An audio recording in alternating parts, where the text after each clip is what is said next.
Bienvenue dans le podcast Foi et quotidien, parole d'une chrétienne imparfaite aimée par un Dieu parfait.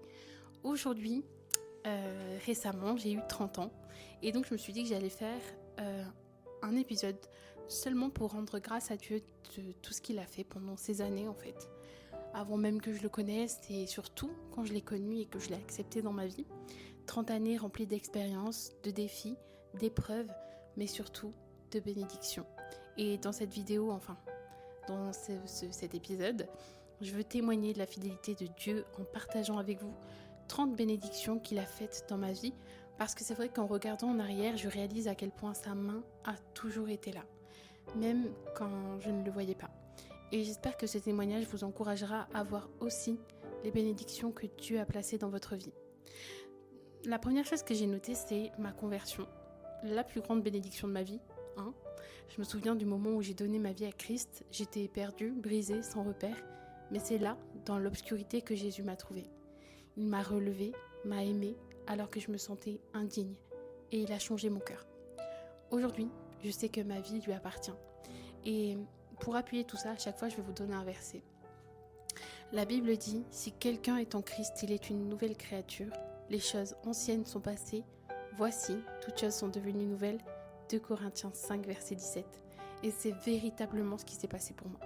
Ça a été véritablement mon baptême, en tout cas, mon témoignage public de ma vie à Christ, le point final de tout mon passé. Parce qu'à ce moment-là, je me suis dit, ok Seigneur, je veux te donner entièrement ma vie et je ne veux plus que le diable se serve de mon passé pour me faire du mal. Bien sûr que le diable essaie encore, mais il est vaincu. Il est vaincu. Et vraiment, mon baptême, ça a été le point final. Le point final de cette emprise que le malin avait sur moi, clairement. En 2, j'ai marqué la restauration. Dieu m'a relevé après mes blessures. Après ma conversion, j'ai traversé un long chemin de guérison. Des blessures profondes, des traumatismes que je pensais insurmontables. Mais Dieu est celui qui restaure. Il m'a appris à me voir comme lui me voit, à guérir, à pardonner et à avancer. La Bible dit: il guérit ceux qui ont le cœur brisé et il pense leurs blessures. Psaume 147, verset 3. C'est exactement ce que Dieu a fait de ma vie. Donc c'est pour ça que je fais cet épisode, pour lui rendre grâce en fait. Toute la grâce qu'il mérite en fait. Il a tellement agi dans ma vie et je sais que j'ai eu du mal à témoigner à haute voix de tout ce que Dieu a fait dans ma vie. Et c'est vrai que pour mon témoignage de baptême, on était très conduit par l'église, donc c'est vrai que j'ai pas pu vraiment exposer tout ce dont le Seigneur avait fait dans ma vie, tout ce qu'il avait fait dans ma vie depuis d'où je venais vraiment. Donc bref. Également, je voudrais remercier Dieu pour cette bénédiction qui est le fait que ma maman se soit convertie et que ma sœur également, parce que c'est vrai que pendant des années, j'ai prié pour que ma famille connaisse Christ. Moi, je me suis convertie en 2014 et j'ai connu l'attente, l'espérance et parfois le découragement que de voir que ça suit pas sachant que quand tu te convertis toi, t'as un peu ce zèle du nouveau converti, t'as envie que tout le monde se convertisse, que tout le monde vienne à Christ, toute ta famille, donc t'es même un peu lourde. En tout cas moi j'étais un peu lourde, c'est-à-dire que j'insistais énormément et je sais que ma sœur, quand elle avait témoigné, parce que du coup elle s'est fait baptiser aussi, elle a dit clairement que j'étais lourde, j'arrêtais pas en fait. Mais un jour, j'ai vu ces prières exaucées, puisque je vous dis, 5 ans après moi, j'ai vu ma mère et ma sœur donner leur vie à Jésus et en témoigner par le baptême. Et ça a été l'une de mes plus grandes joies dans ma vie, Et la Bible dit, crois au Seigneur Jésus et tu seras sauvé, toi et ta famille. Acte 16, verset 31. Et je sais que j'ai du boulot parce que moi, je fais partie d'une famille qui n'est pas chrétienne. Donc, il y a des âmes, Il y a des âmes. Et quand Dieu nous invite à aller vers notre prochain, je crois que dans prochain, il y a proche. Donc je crois que tu es l'instrument de Dieu pour tes proches en fait. Et donc ça commence comme ça Donc je rends grâce à Dieu pour cela parce que ma mère, et en plus elle a le don de foi, ma mère vraiment, elle est peut-être plus récente que moi dans la foi, mais finalement elle a un don de foi. Vraiment, quand je vous dis qu'elle a un don de foi, c'est que waouh, il peut se passer n'importe quoi, elle reste ancrée sa foi elle vacille pas. C'est là que je vois que c'est un don qui ne vient pas d'elle, entre guillemets, mais qui vient vraiment de Dieu. Également, je voudrais rendre grâce à Dieu pour ma rencontre avec mon mari. parce que je crois que vraiment notre rencontre, ça n'a pas été un simple hasard. Dieu nous a préparés l'un pour l'autre et il a utilisé chaque étape de nos vies, chaque épreuve, chaque attente pour que on se trouve au bon moment. Et quand c'est arrivé, c'était genre une évidence. Alors que, comme je vous le dis, moi, dans mon passé, j'ai connu les violences conjugales, donc j'aurais pu être méfiante, être sur la défensive et tout, mais en fait, vraiment, j'avais la paix, quoi. Et pour moi, la paix, c'est un signe à chaque fois que... Et j'ai eu tellement de signes que c'était une évidence que ce soit lui de toute façon.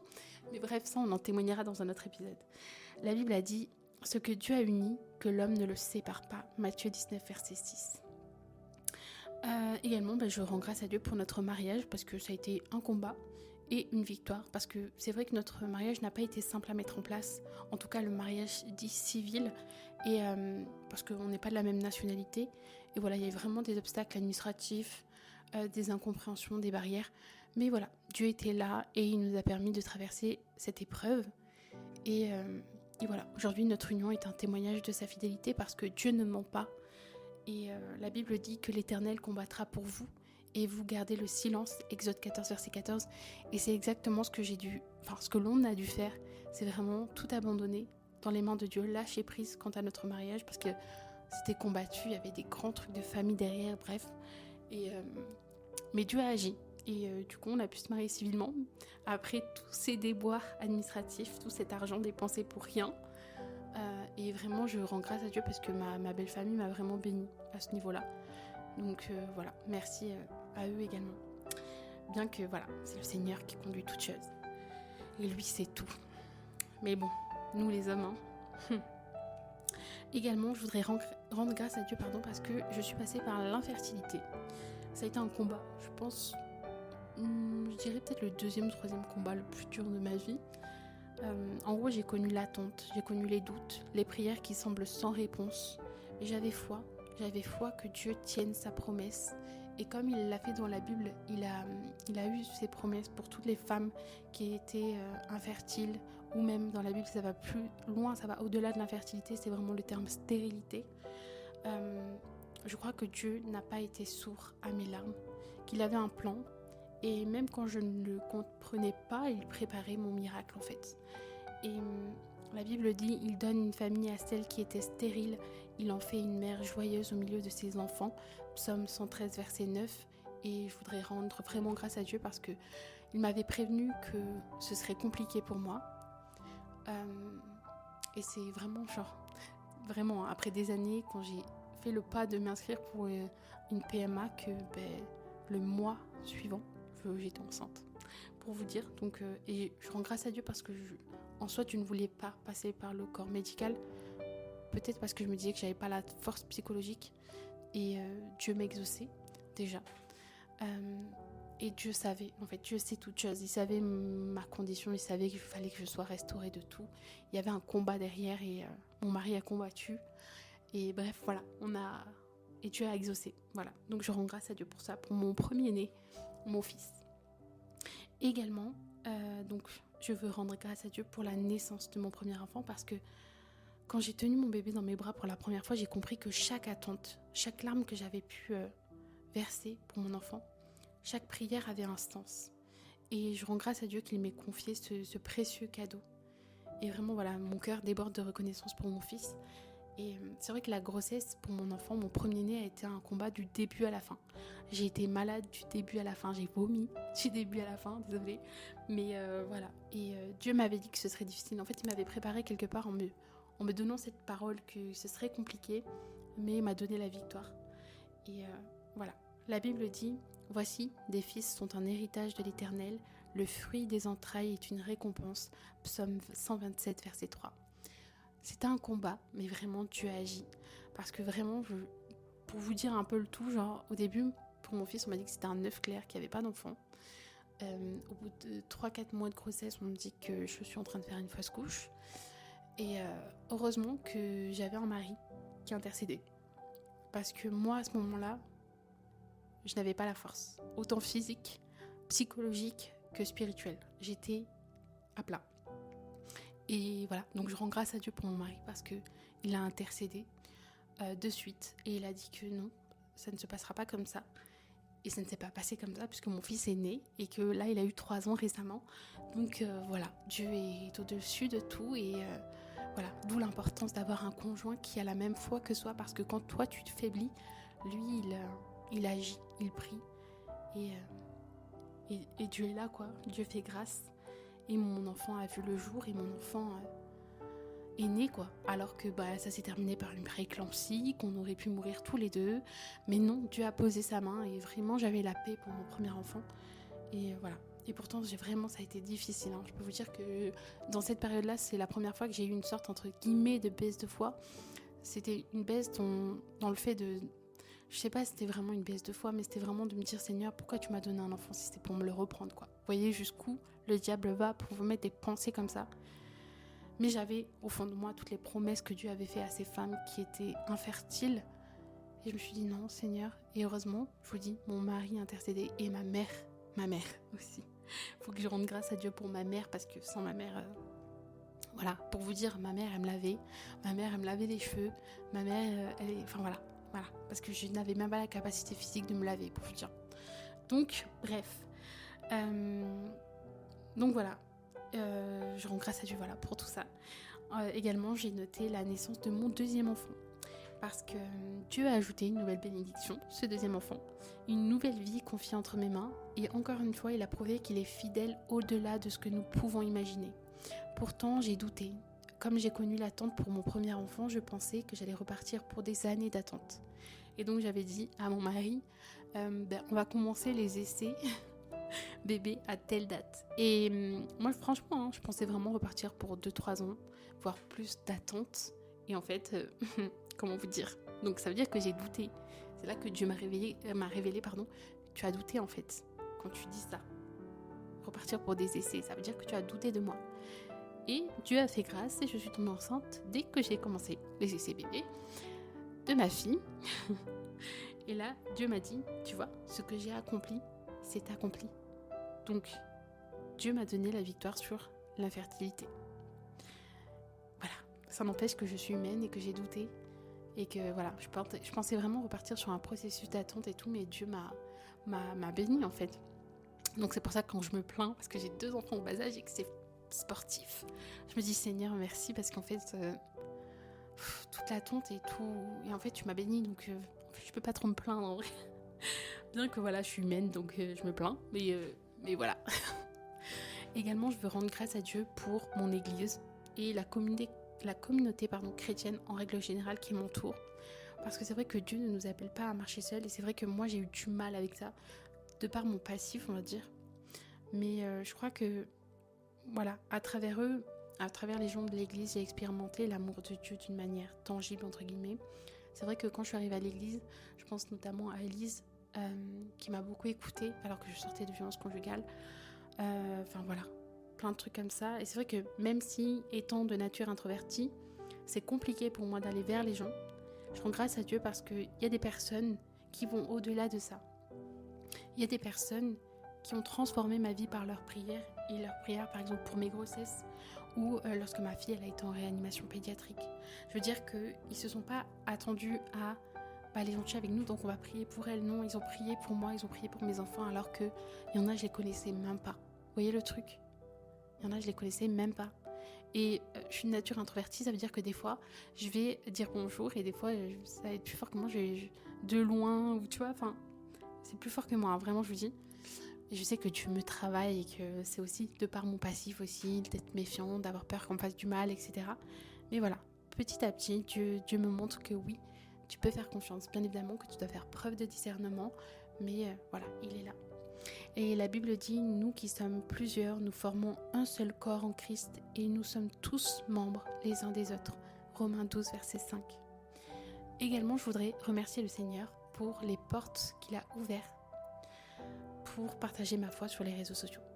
Parce que clairement, jamais je n'aurais imaginé que Dieu m'utiliserait à moi, ma voix, pour encourager et toucher tant de personnes. Clairement, comme je vous dis, moi je fais pas partie d'une famille chrétienne. J'ai aucun, à la base quand j'ai créé ma page Instagram par exemple, aucun entourage chrétien. Donc vraiment, contrairement à certains, c'est vrai que si on compare, entre guillemets, mais bien que la comparaison ce soit mauvais, et un piège pour beaucoup, je veux dire, j'avais pas de truc favorable de me dire, il y aura tant d'abonnés sur mon compte, parce qu'en vrai, je connaissais personne à la base. Et voilà, j'avais pas d'amis chrétiens qui allaient partager ce que je faisais. Mais voilà, je rends grâce à Dieu parce qu'il l'a fait. Et voilà, ça me prouve encore une fois que c'était sa volonté. Et voilà, il m'a donné, entre guillemets, une plateforme pour témoigner de son amour. Et vraiment, je lui rends toute la gloire, parce que même sans me montrer, en fait, Dieu a fait quoi. Dieu a fait. Et la Bible dit, elle est faite de toutes les nations des disciples. Matthieu 28, verset 19. Et j'espère que c'est ce que je fais, quelque part, en aidant certaines personnes à comprendre et échanger autour de la foi chrétienne. Également, je voudrais remercier le Seigneur pour le podcast qu'il m'a inspiré, Foyer quotidien du coup, là où vous allez m'écouter sûrement. Et voilà, un jour Dieu a mis vraiment cette idée dans mon cœur. C'est vrai que moi j'avais peur, je doutais, j'ai procrastiné longtemps, mais j'ai fini par obéir. Et aujourd'hui vraiment ce podcast c'est vraiment un canal de bénédiction pour d'autres. Et je vois comment Dieu utilise ce canal pour toucher des cœurs. Et la Bible dit que tout ce que vous faites se fasse avec amour. 1 Corinthiens 16, verset 14. Je veux dire par là que Dieu savait. Et moi, j'étais une enfant petite où j'étais donc très souriante, mais j'étais plutôt dans l'observation que le fait de parler. Et donc, quand j'ai lancé le podcast, en fait, c'était pas ma volonté, mais c'était vraiment un fardeau sur mon cœur. Genre, vas-y, fais-le. Et je doutais énormément de moi. Les premiers épisodes, j'ai recommencé à chaque fois 15 000 fois. Là, aujourd'hui, je suis d'une manière plus authentique. J'enlève même pas les bégaiements, j'enlève plus rien. Parce que je suis maman de 2 enfants en bas âge, donc j'ai pas le temps. Et en plus, Dieu m'appelle à ça, à être authentique. Et vas-y, c'est pas grave. T'es humaine, en fait. Toi, t'es humaine. Mais je me sers de toi comme un instrument entre mes mains pour bénir les autres. Et c'est ok. Et du coup, j'étais très contente de ça. Et je rends grâce à Dieu qu'il m'ait travaillé aussi pour que j'arrive à lâcher prise. Parce que vraiment, c'était pas facile. Je rends grâce également à Dieu pour les talents et les dons qu'il a placés en moi. Parce que c'est vrai que j'avais pas vraiment conscience de toutes les capacités que Dieu avait placées en moi. Surtout que je manquais énormément d'estime de moi. Et avec le temps, il m'a montré que ce qu'il donne, c'est pour sa gloire. Et vraiment, aujourd'hui, j'apprends à les utiliser pour lui. Et voilà, la Bible nous invite à tous à mettez-vous au service les uns des autres, chacun, selon le don que vous avez reçu en gros. 1 Pierre 4, verset 10. Donc, si tu as reçu un don, si tu as une appétence pour la musique, une appétence pour la peinture, etc., mets ton don au service de Dieu.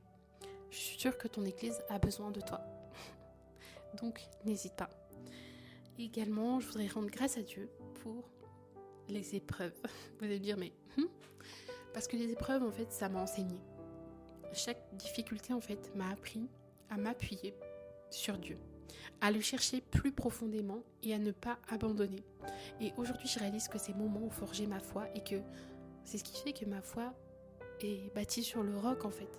J'ai tellement vécu de choses, pour moi, que je juge horribles et dures, que aujourd'hui, j'ai un tel amour pour l'autre que, en vrai, je peux pas juger les autres, en fait. Déjà. Et en plus, je suis certaine de ma foi. Donc, je sais que ça n'en changera jamais. Et quand bien même le diable essaie, bien évidemment, de me troubler, comme vous avez vu pour ma grossesse et tout, je savais que Dieu est Dieu, quoi. Vous voyez ? J'étais sûre de ça. Mais c'est pas parce que moi, je vais douter en tant qu'humain que Dieu ne va pas faire. Et heureusement, il a dit que si on a de la foi comme un grain de moutarde, et je me dis, Seigneur, heureusement que t'as pas dit plus, parce que vraiment, des fois, la vie est tellement dure que tu te dis, mais non. La Bible dit, heureux l'homme qui endure la tentation, car après avoir été éprouvé, il recevra la couronne de vie. Jacques 1, verset 12. Vraiment, je rends grâce à Dieu pour ça, parce que il a été là, quoi. Même dans les moments les plus difficiles de ma vie, il m'a montré qu'il était là. Et voilà, quoi. Love. Également, je voudrais rendre grâce à Dieu, je bug à chaque fois, pour les moments du quotidien où Dieu a pourvu et où il continue de pourvoir, bien évidemment, parce que ma relation et ma vie continuent. Mais voilà, en fait, c'est toutes les petites bénédictions qu'on a dans notre vie et on s'en rend pas compte, en fait. On se rend pas compte, sauf quand on va entendre quelqu'un qui n'a plus que toi tu as, en fait. Moi, je veux dire que je rends grâce à Dieu pour le toit que j'ai. J'ai une maison, j'ai un appartement, j'ai de la nourriture, parce que bien évidemment que mon mari va travailler et je rends grâce à Dieu pour le travail que mon mari a. J'ai des vêtements, de quoi m'habiller, j'ai une voiture. Même dans l'église, il y a il y a une sœur qui me bénit en donnant des vêtements pour mon fils. Cette sœur, je la connais même pas, elle est passée par ma mère, donc vraiment, waouh. Donc voilà, genre je veux dire merci Seigneur parce que tu pourvois en fait. Et c'est vraiment des choses que parfois on considère comme entre guillemets acquises, mais en fait ce sont des bénédictions que Dieu renouvelle chaque jour, tout comme la santé en fait. La santé, c'est vrai que comme je vous l'avais dit en janvier, j'avais perdu l'audition de mon oreille gauche, il me semble. Et waouh, c'est quand tu perds quelque chose que tu te rends compte de la grâce que c'est que d'entendre en fait, que de l'avoir en fait cette chose, vous voyez. Bref, la Bible dit « Mon Dieu pourvoira à tous vos besoins selon sa richesse avec gloire en Jésus-Christ ». Philippiens 4, verset 19. Également, je voudrais rendre grâce à Dieu pour les guérisons physiques, les guérisons émotionnelles que j'ai vécues. J'ai connu la douleur, l'angoisse, la fatigue extrême, mais Dieu a restauré mon corps et mon âme. Il m'a sorti des ténèbres, de la dépression et m'a rempli de paix. Moi, je veux témoigner de ce que Dieu a fait dans ma vie. Celui qui a guéri mon cœur brisé, celui qui m'a guéri des troubles anxieux généralisés, celui qui m'a guéri de la dépression, celui qui m'a sorti des violences conjugales, celui qui a restauré mon cœur, celui qui m'a donné envie de vivre. Parce que oui, j'ai songé. Mais Dieu était là. Et il s'est servi de plein de choses pour me dire non, tu as de l'importance. La Bible dit, ne t'ai-je pas donné cet ordre, fortifie-toi et prends courage, ne sois pas effrayé, ne te laisse pas abattre, car l'Éternel, ton Dieu, est avec toi. Josué 1, verset 9. Également, je voudrais rendre grâce à Dieu pour les prières exaucées, les grandes et les petites. Il y a des prières que j'ai sûrement oubliées, mais pas Dieu. Il a répondu à des demandes que je n'espérais plus, et même à celles que je n'ai jamais formulées, ou celles qui étaient transcrites par mes larmes. Le temps de Dieu, c'est le meilleur pour nous, et c'est vrai que souvent, dans l'attente, on l'oublie un peu. Et c'est après que tu te dis, ok, merci Seigneur, merci parce que oui, j'ai pas eu mes enfants à 25 ans, je les ai eus à partir de 27 ans, mais parce que c'était ta volonté et que finalement ta volonté est meilleure que mes souhaits. Et peut-être qu'à l'âge de 25 ans, j'étais pas encore prête psychologiquement à m'occuper convenablement de mes enfants, par exemple, vous voyez, ou j'étais pas restaurée, ou etc., etc. Bref, voilà. Donc la Bible dit, avant qu'ils ne crient, moi je répondrai, ils parleront encore que moi je les aurai exaucés. Ésaïe 65, verset 24. Dieu nous entend, Dieu entend toutes nos prières, mais il fait selon sa volonté et sa volonté est la meilleure pour nous. Également, je voudrais rendre grâce à Dieu pour les enseignements qu'il m'a transmis à travers sa parole. Quand je suis venue à Christ, comme je vous l'ai dit, moi j'ai pas été élevée dans une famille chrétienne, donc c'est vrai que j'avais aucune personne qui pouvait me guider dans le fait de comment lire la Bible, comment on s'y prend, etc., etc. Et du coup, j'ai dû faire toutes mes démarches seule, sachant qu'à l'époque, quand je me suis convertie, j'étais dans des violences conjugales et que c'était pas possible pour moi que d'aller à l'église régulièrement parce que sinon j'en subissais les conséquences, entre guillemets. Donc, voilà, j'étais allée à la maison de la Bible et j'avais acheté ma première Bible rose. Et vraiment, la Bible est un trésor caché. Plus on lit la Bible, plus on découvre de nouvelles choses. C'est vraiment comme un diamant avec plusieurs facettes. Quand vous allez regarder un diamant une première fois, vous allez voir certaines choses. Quand vous allez regarder encore une deuxième fois, vous allez voir de nouvelles facettes. Enfin, vous voyez, voilà. C'est quelque chose qui est... Je crois qu'on a besoin de toute une vie en fait pour méditer la parole parce que c'est un trésor vraiment mais caché. Et plus vous grandissez dans la foi, plus vous êtes éveillé spirituellement, plus le Saint-Esprit enlève ce voile qui est sur vos yeux et plus vous pouvez sonder la parole. Vous voyez ? Et je crois également que Dieu se sert de tout pour nous enseigner et nous ouvrir les yeux, que ce soit les épreuves, les rencontres de personnes qu'on va faire, l'église notamment, et sa parole bien évidemment. Et l'âge en fait aussi, le fait que, par exemple moi je sais que avant de devenir maman, surtout maman, c'est surtout à partir de ce moment-là, j'avais du mal avec cette conception de la femme au foyer, voilà. Mais vraiment quand je vous dis j'avais du mal, c'est que je ne me voyais pas être une mère au foyer à m'occuper de mes enfants, voilà. donc c'était assez compliqué. Et j'ai dû y aller de force parce que j'ai pas eu de mode de garde pour mon deuxième enfant. Et à partir de là, Dieu m'a travaillé sur le fait qu'à la base, sa volonté pour moi, c'est quelque part ça. C'est le fait que je sois femme au foyer, que je m'occupe de ma maison, que je m'occupe de mes enfants, que je m'occupe de mon mari. Et en fait, c'est un ministère à part entière et que je dois bénir Dieu pour ce temps-là, en fait. Et moi, vraiment, je voyais la vaisselle ou les choses comme ça, les choses qu'on fait quotidiennement en tant que femme, comme un fardeau, en fait. Et vraiment, Dieu a, avec le temps, là, ma fille, elle a eu 1 an et demi bientôt. Avec le temps, Dieu me travaillait, on va dire, pour m'ouvrir les yeux et me faire comprendre que c'est une saison. Et cette saison est bénédiction tout autant que les autres saisons. Et arrête de vouloir voir le négatif de cette saison, mais regarde le côté positif, en fait. Parce que, voilà, comme je vous l'ai dit précédemment, j'ai un toit, j'ai à manger, etc., etc. Et si Dieu m'a donné 2 mains, je peux faire à manger pour mes enfants. Et je bénis Dieu à travers le fait que je fasse à manger à mes enfants, par exemple. Vous voyez, c'est tout ça que moi, je vivais comme un fardeau et que j'arrivais pas à voir comme étant quelque chose de bon. Et vraiment, quand Dieu... Alors, je vous dis pas que c'est encore gagné, hein. J'apprends tous les jours à être femme au foyer. J'apprends tous les jours mon rôle d'épouse et j'apprends tous les jours mon rôle de maman. Et il y a beaucoup d'ajustements à faire, hein, ne croyez pas. Voilà, il y a toujours des ajustements à faire. Et je sais que parfois je manque d'équilibre entre mes enfants, mon mari et mes projets aussi. Mais voilà, donc voilà, Dieu m'a appris en tout cas à accepter la saison par laquelle je passe et à voir ce temps-là d'être femme au foyer comme une bénédiction et pas comme un fardeau en fait. Parce que c'est ce qu'il... c'est bon en fait, c'est bon. Mais vu que j'étais tellement focus sur le négatif, et malheureusement combien d'entre nous on est focus sur le négatif. Quand on va te dire 10 bonnes paroles, c'est la parole mauvaise, la seule qui va rester dans ta tête pendant toute la journée. Et qui va te faire sortir de tes gonds, qui va faire que tu vas être en colère, etc. Bref. Donc, je sais même plus pourquoi j'ai dévié sur ça, mais en gros, voilà. Moi, la parole, ça a été vraiment... ça a été, et c'est toujours, hein.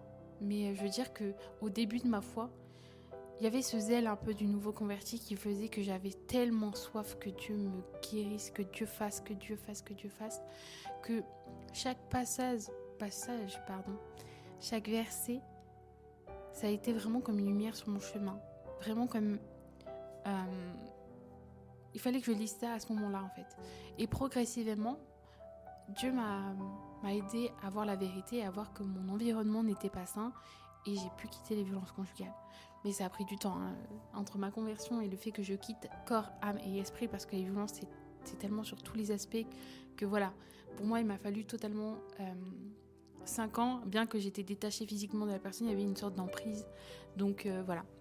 En fait, pour moi, le point final, ça a été mon baptême. Et voilà, donc je rends grâce à Dieu pour sa parole, parce que voilà, la Bible nous dit que sa parole est une lampe à nos pieds et que sa lumière, et qu'elle est une lumière sur notre sentier. Psaume 119, verset 5. Et ouais, je crois qu'il y a un bénéfice à lire la parole. Et je sais qu'il y a des gens qui vont se dire, mais purée, vous dites tout le temps ça et j'y arrive pas, c'est difficile et tout. Et en fait, moi, à la base, j'aimais même pas lire. Pour vous dire, vraiment, j'aimais pas lire. Les seules histoires que j'ai commencé à lire, c'est parce que je faisais des études d'éducatrice en amont. L'année où j'ai rencontré le Seigneur, dans les années où j'étais avec le Seigneur. Et donc, c'était vraiment des livres, vous savez, des témoignages en fait de vie, je sais plus comment, autobiographiques. Bon, voilà. Mais c'était des histoires très dures, par exemple, les histoires avec Kadhafi, les histoires avec une maman où on a enlevé son enfant, des trucs très graves, des sujets graves, mais vrais en fait. Et moi, ça, j'arrivais à les lire. Mais alors tout le reste, vraiment, même les BD et tout, bon, je lisais, mais ça me... sans plus, quoi. Et les romans, par exemple, et tout, les trucs qu'on vous dit de lire à l'école, pardon, j'y arrivais pas. J'y arrivais pas, sachant que j'étais dyslexique plus, quoi. Voilà, c'était un fardeau. C'était un fardeau pour moi. Donc vraiment, quand je suis devenue chrétienne et qu'en 2014, j'ai choisi de suivre et de donner ma vie à Christ, bien que j'étais au bas du bas, la Bible, c'était quand même un langage qui n'était pas celui que moi je côtoyais. J'habitais dans une sorte de cité ici. Je veux dire que c'était un langage dans une dans une forme beaucoup plus élevée que moi, ceux que je parlais au quotidien, quoi, en fait. Enfin, c'était un langage soutenu, quoi, en quelque part, la parole. Et moi, c'était pas du tout... Enfin, voilà. Mais, clairement, j'avais... Donc, en fait, au début, je me suis dit, mince, je comprends rien. Et puis, tout l'aspect généalogique et tout, souvent, on passe, il y a trop de noms. C'est des noms qu'on n'a pas l'habitude d'entendre, puisque c'est pas des noms qui sont français, quoi. Donc, forcément, tu te dis, oula, c'est compliqué. Et en fait, ce que j'ai fait, moi, alors... Aujourd'hui, je ne donnerai pas le conseil de faire comme moi, de commencer par la Genèse et faire tout l'Ancien Testament pour arriver au Nouveau. Aujourd'hui, je conseillerais plutôt de commencer par le Nouveau Testament et de finir, ou d'alterner. Enfin bon, je vous montre, dans un autre épisode, je parlerai que de ça et je vous dirai exactement ce que j'ai fait et ce que je préconiserais.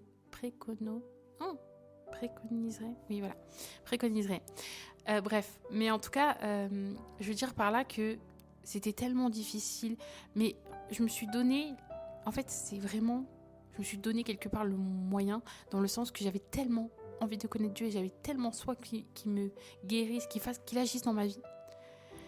Et quand j'ai ouvert la Bible, que j'ai acheté à la maison de la Bible, je suis tombée sur des passages qui me parlaient, en fait, qui me parlaient. Et après, tout ce que je comprenais pas, voilà. Moi, après, je suis passée vraiment dans un temps de consécration où je cherchais. J'allais sur Internet, je cherchais pourquoi ça c'est comme ça, pourquoi ça s'écrit comme ça. Je surlignais tout ce que je comprenais pas en rouge. Non, je soulignais et je surlignais les couleurs en couleur avec mon code couleur. Comme ça, dès que j'ouvrais ma Bible, et maintenant qu'elle est finie, depuis des années, maintenant qu'elle est multicolore, quand j'ouvre ma Bible, je sais que ce qui est en jaune, par exemple, c'est ce que je dois appliquer dans ma vie. Ce qui est en rose, ça parle de Jésus. Donc, en fait, mes yeux, ils vont aller là où je... Enfin, voilà, vous voyez. Donc, bref. En fait, vraiment, je crois que l'envie de lire la Bible, elle vient en se disciplinant et en prenant... En fait, en prenant cette habitude-là, en fait. Parce que, surtout quand t'as pas été élevé dans une famille chrétienne, tu te dis... pas que c'est barbant, mais j'aime pas lire en plus. Et donc, tu te dis, bon... Et en fait, non, j'avais pas fait cette rencontre personnelle avec le Seigneur. Et je crois vraiment qu'il fallait ce temps de brisement. Et le fait que j'ai été brisée, ça m'a comme enlevé quelque chose sur mes yeux qui a fait que la parole, elle me semblait très claire. C'est trop bizarre de dire ça. Et après, bon, j'avais pris mon âge aussi, entre la première fois que j'avais ouvert une Bible à 16 ans et que je me suis dit, oula, hop, au revoir. Et à 19 ans, où j'avais pris quelques années quand même et où j'avais acquis plus de connaissances peut-être, qui a fait que j'ai pu comprendre davantage de choses. Mais en fait, je crois vraiment qu'au début, ça nous demande un tel effort que faut pas lâcher en fait. Et moi, ce qui m'a beaucoup aidé finalement, c'était de me donner des objectifs de lecture.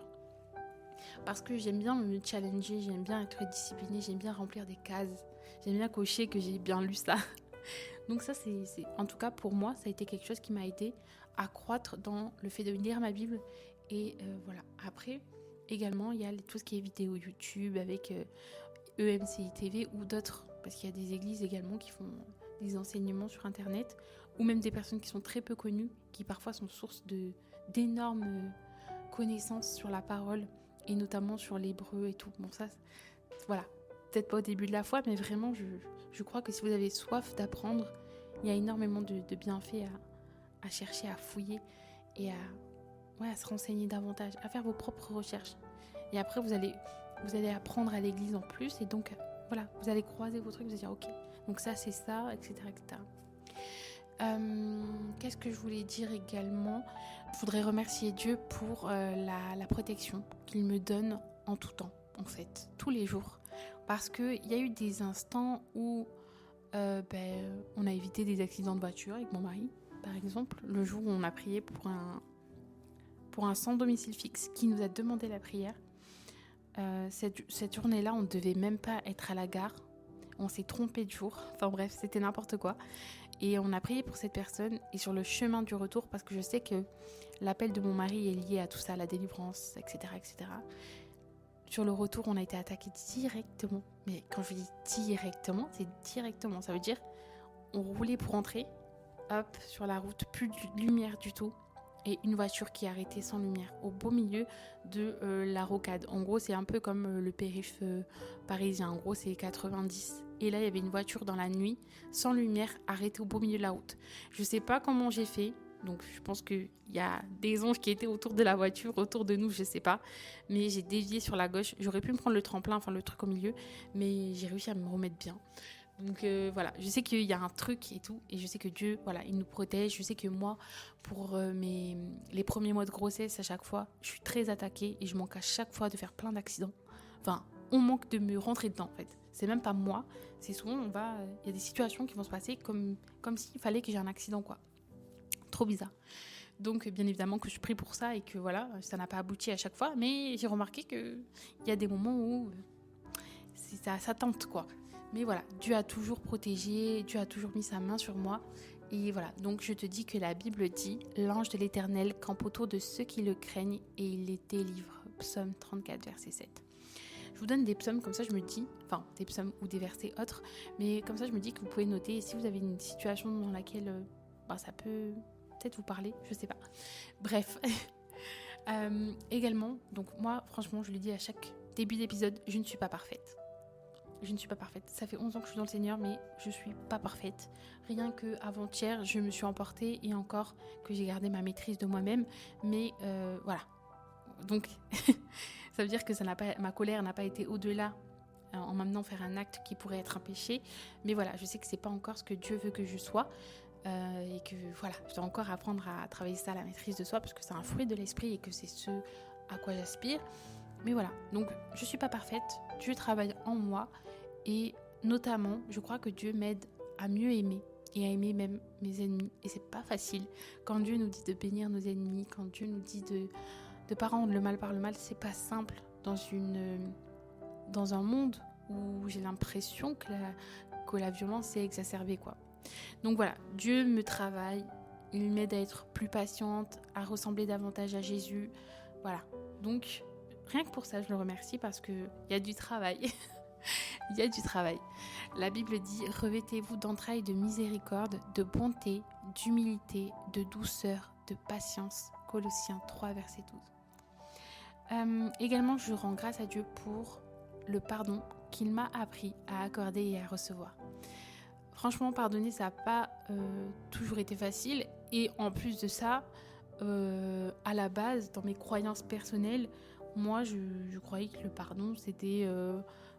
peut-être de la faiblesse aussi, mais je pensais que voilà, j'avais pas à pardonner en fait. On m'a fait du mal, pourquoi je les pardonnerais en fait? Et je pense qu'on est beaucoup dans ce cas-là. Et quand tu lis la parole, c'est pas du tout ce que Dieu te demande. Hein. J'ai fait plusieurs épisodes là-dessus.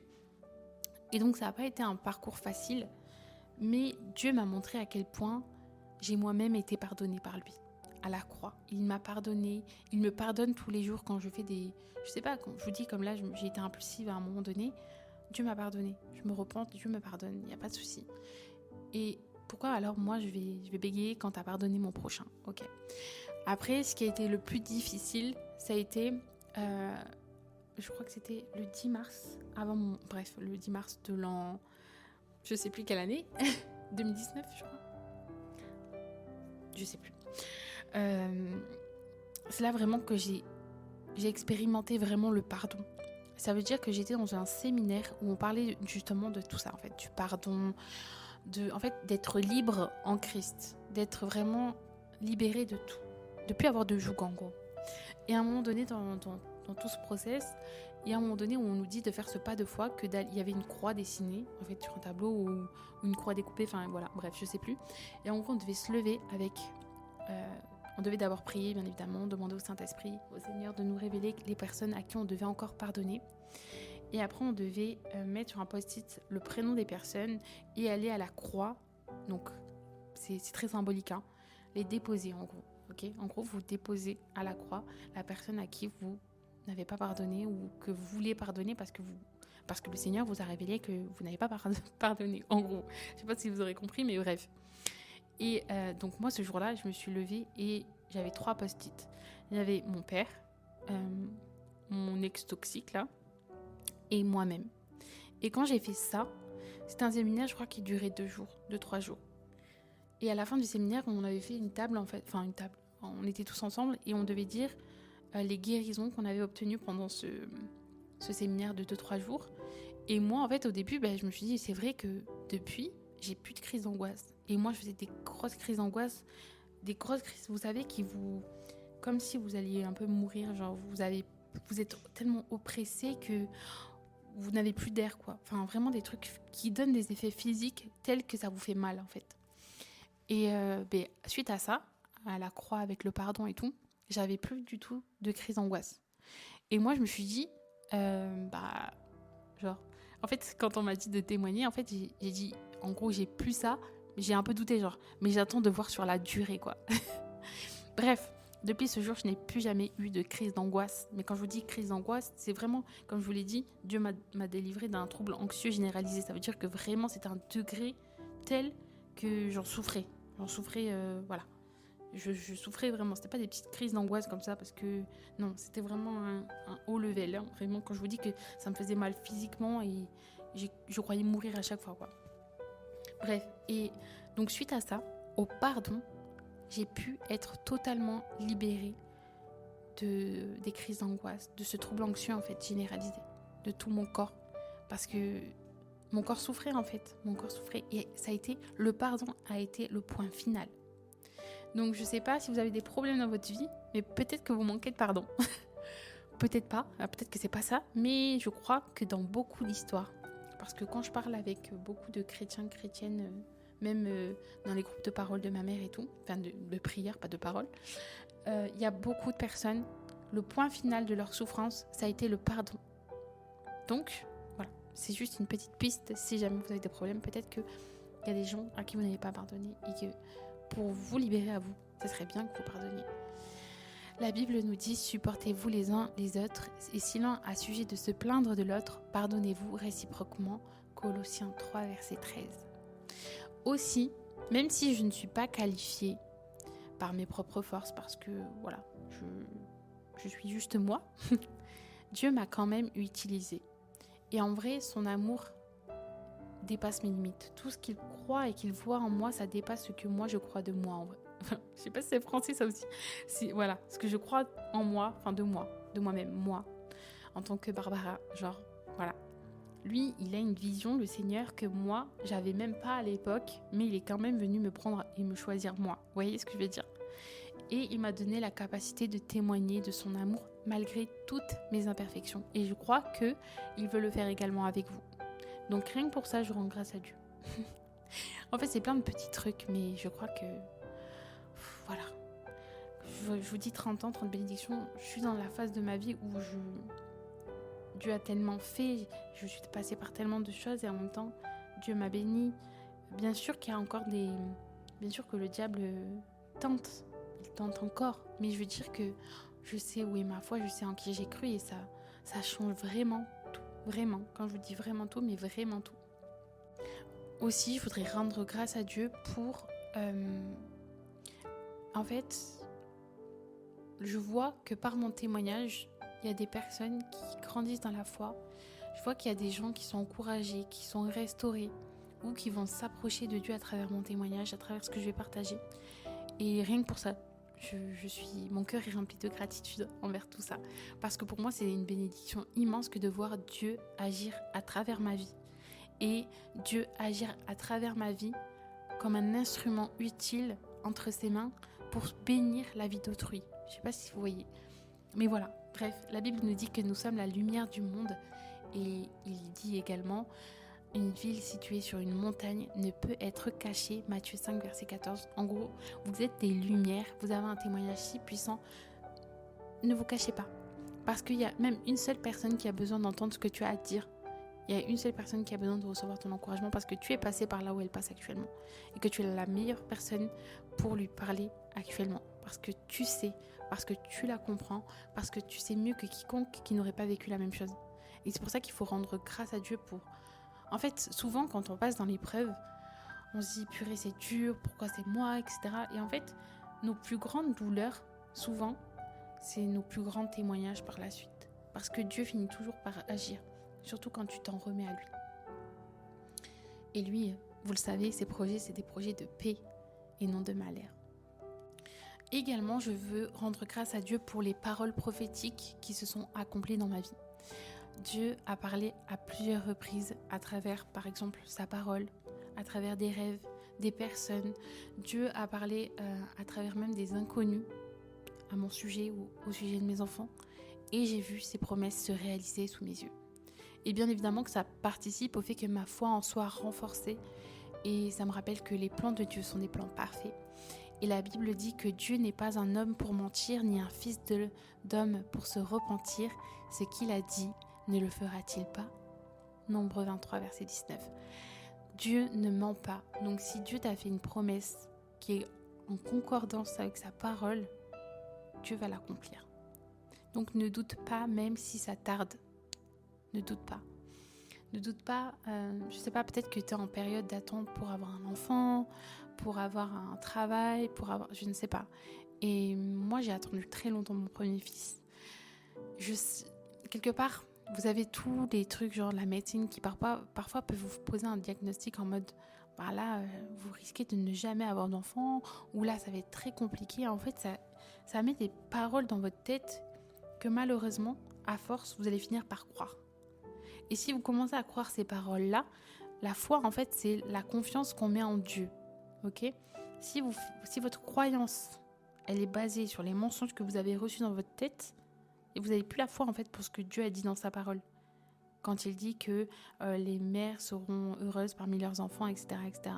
Qu'il n'y aura pas de stérile. Enfin, vous voyez, plein de trucs comme ça. Donc, voilà, faites attention à ce que vous croyez, parce que voilà, Dieu n'est pas un homme pour mentir. S'il a dit que vous aurez, vous aurez. Fin. Aussi, j'ai bugué. Je ne fais que bugger, je suis désolée. Aussi, je voudrais rendre grâce à Dieu pour le fait que même dans les tempêtes, il me donne toujours une paix. Il finit toujours par me donner sa paix. Et ouais, voilà. Juste pour ça, en fait. En fait, c'est juste le fait que Dieu soit là. Qu'il soit là. Et la Bible dit, réjouissez-vous toujours dans le Seigneur. Je le répète, réjouissez-vous. Philippiens 4, verset 4. Voilà. Bref, en fait, c'est pas facile. La vie chrétienne, c'est pas un cheminement sans embûches, etc. Non. Mais Dieu est toujours avec nous. Dieu est toujours à côté de nous. Aussi, rendons grâce pour les promesses qu'il a déjà accomplies et celles qu'il accomplira encore dans nos vies. Dieu ne change pas. Ce qu'il a fait moi dans ma vie jusqu'à aujourd'hui, c'est la preuve qu'il continuera à être fidèle demain. Et moi, dans tous les cas, ma foi, elle est ancrée. En fait, je sais pas comment vous dire, je sais pas si vous voyez ce que je veux dire, mais en fait, je sais en qui j'ai cru vraiment. Je doute pas de qui est Dieu. Je doute pas, je sais, je l'ai vu, il a accompli tellement de choses dans ma vie. Il a guéri mes enfants, il a fait de grandes choses. Et quand bien même, je ne pouvais même pas ouvrir la bouche pour prier. Dieu a posé sa main et il a agi.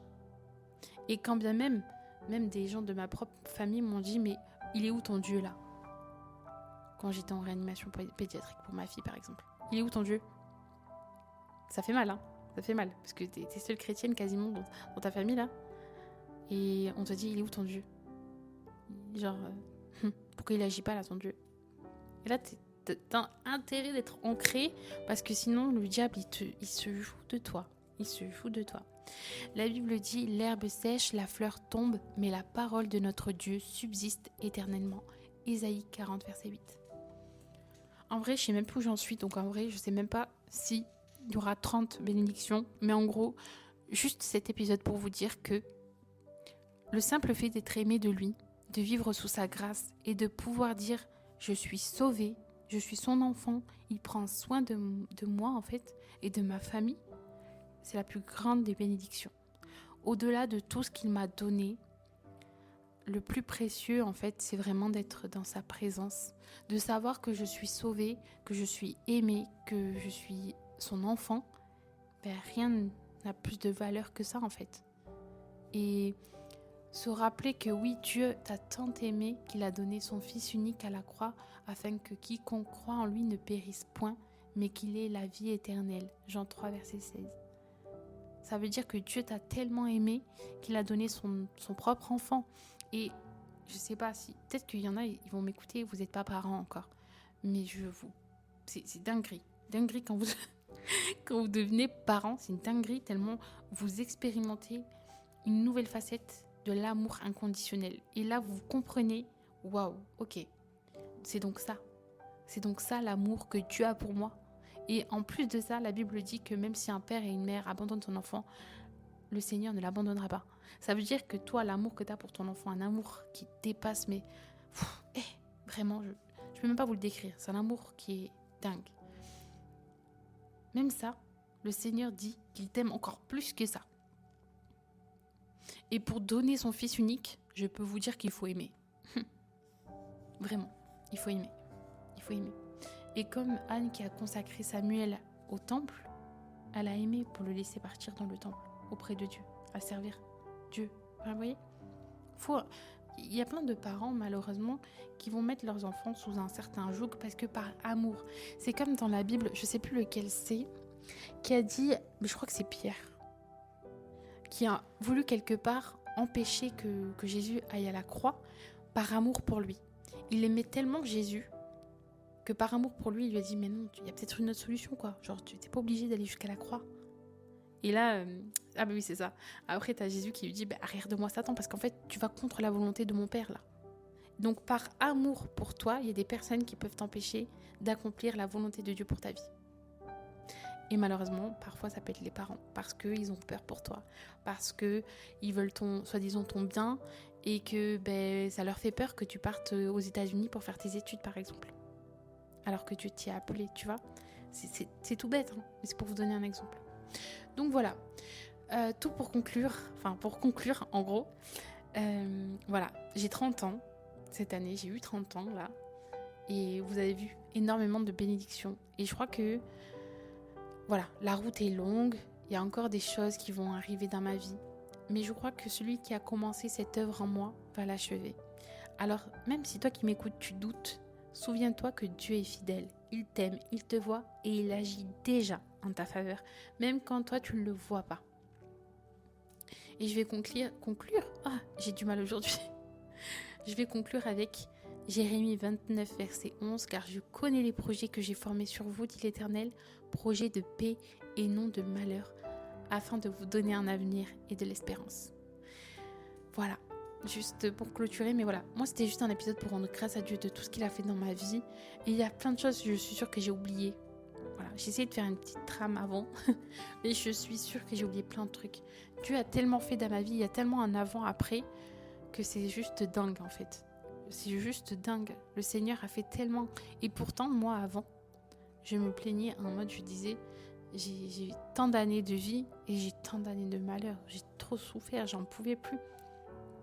Et non, je peux vous dire que même si vous souffrez ou que vous avez souffert, il y a un après. Il y a un après. Et bien évidemment qu'on ne le voit pas quand on est dans l'épreuve. On ne le voit pas. Donc voilà, juste pour vous dire que Dieu a toujours été là et qu'il continue d'être là. Donc soyez bénis.